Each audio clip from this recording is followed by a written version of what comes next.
Chapter 14। अब आगे। कुछ देर बाद निमी एक पार्क में वीनू और वासु के सामने निधि हाथ बांधे खड़ी थी। एथल उनसे कुछ दूरी पर खड़ा था। निमी उन दोनों से कहती है, आप दोनों को यहाँ आने की जरूरत क्या थी? वीनू रुडली बोली, क्यों, अब हम सब कुछ तुमसे पूछकर करेंगे। निमी सॉफ्ट आवाज में कहती है, नहीं दी, ऐसी बात नहीं है।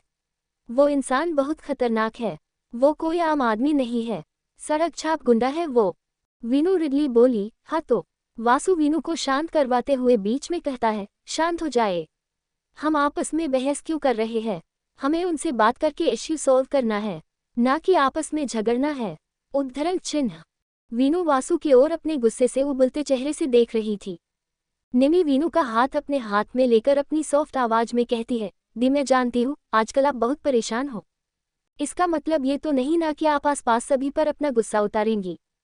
निमी आगे कहती है, रही बात इस जमीन की, तो हम यहाँ से उस गुंडे का कब्जा हटवा कर रहेंगे। लेकिन आपको क्या लगता है हम कहेंगे जगह खाली करो और आसानी से वो गुंडा मान जाएगा? हमें लीगली एक्शन लेना होगा। मैंने कंपनी के लीगल डिपार्टमेंट से कह दिया है, वो लीगली इसे हैंडल कर लेंगे। उन्होंने पुलिस कंप्लेन की है। कल उस इंस्पेक्टर के साथ मीटिंग है। तब तक प्लीज कुछ भी ऐसा वैसा मत करना। अगर फिर भी वो नहीं माना तो मेरे पास और भी तरीके हैं जगह खाली करवाने के, लेकिन ये प्रोजेक्ट तो यहीं पर कंप्लीट होगा। वीनू अपना हाथ छुड़वा अपनी कार की ओर चली जाती है। पीछे पीछे वासु और एथला भी। दूसरी ओर विवान अपने स्टडी रूम में बैठा था।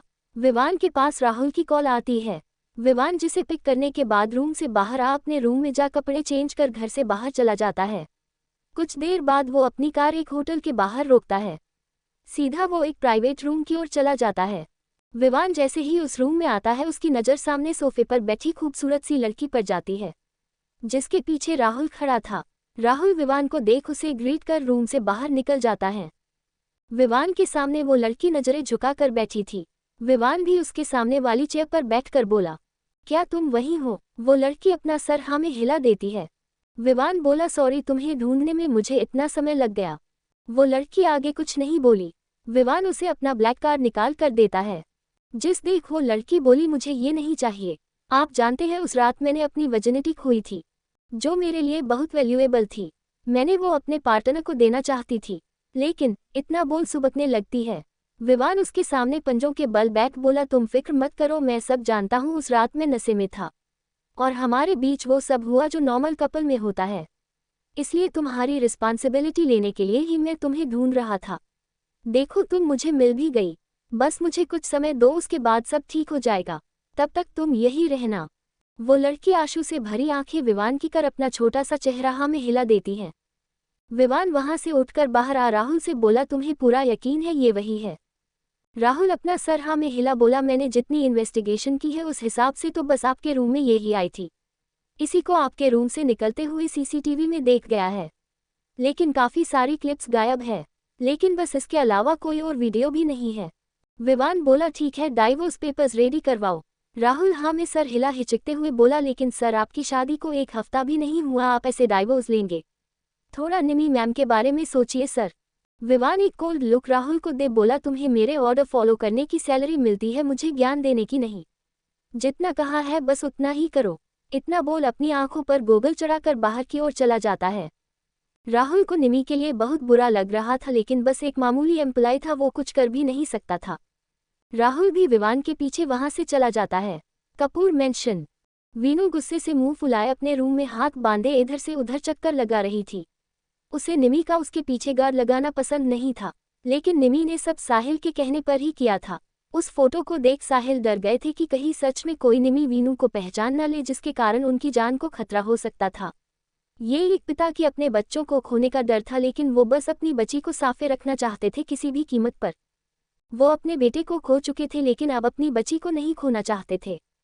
निवान जो सोफे पर बैठा अपना काम कर रहा था, वो अपने लैपटॉप को साइड रख वीनू के पास आ उसे बेड पर बैठा कर उसके सामने पंजों के बल बैठकर उसका चेहरा अपने हाथों में थाम बोला, क्या हुआ, नजर हो परेशान हो? वीनू मुंह बनाकर बोली, मैं निमी से गुस्सा हूँ। निवान बोला, ओ तो तुम अपनी छोटी बहन जिसे तुम जान से ज्यादा प्यार करती हो उससे गुस्सा हो, लेकिन क्या मैं वजह जान सकता हूँ? वीनू बोली, बहुत सारी वजह हैं जिन्हें मैं आपको नहीं बता सकती। मैं सब अपने और अपनी छोटी के बीच में रखना चाहती हूँ। निवान वीनू के साइड में बैठ उसे गले लगा बोला, अच्छा ठीक है, लेकिन ऐसे खुद को गुस्सा तो मत दिलाओ। अपनी छोटी से खुलकर बात करो। जो भी बात है उसके कारण अपना मूड ऑफ मत करो। अब मूड ठीक करो। अगर तुम्हें ज्यादा परेशानी है तो अभी जाकर निमी से बात करो। लेकिन यूं गुस्सा से मुंह फुलका कर घूमना मुझे पसंद नहीं। मुझे मेरी विनुषी हंसते हुए पसंद है। वीनू निवान के कंधे पर सर रख लेती है। निवान उसके बालों से हिलाते हुए बोला, डिनर किया? वीनू अपना सरनामे हिला देती है। निवान अपनी जगह से उठ बोला, तुम अपना मूड ठीक करो, मैं डिनर लेके आता हूँ। दूसरी ओर विवान अपने रूम में आ डाइवोर्स के पेपर निमी के सामने टेबल पर रखता है। निमी जो सोफे पर बैठी लैपटॉप पर काम कर रही थी, डॉक्यूमेंट्स पर नजर जाते ही उसकी उंगली लैपटॉप पर चलते हुए रुक जाती है। निमी हैरानी से देख उन डॉक्यूमेंट्स को अपने हाथ में लेकर जैसे ही रीड करती है उसकी आंखें नम हो जाती है। उसे डाइवोर्स की इतनी जल्दी उम्मीद नहीं थी। वो बोली, क्या आपको वो मिल गई? विवान बोला, तभी तो डाइवोर्स पेपर तुम्हें दे रहा हूँ। अब बिना ना नौकर के साइन कर अपना वादा निभाओ। निमी को इतनी जल्दी इस रिश्ते के टूटने की उम्मीद नहीं थी।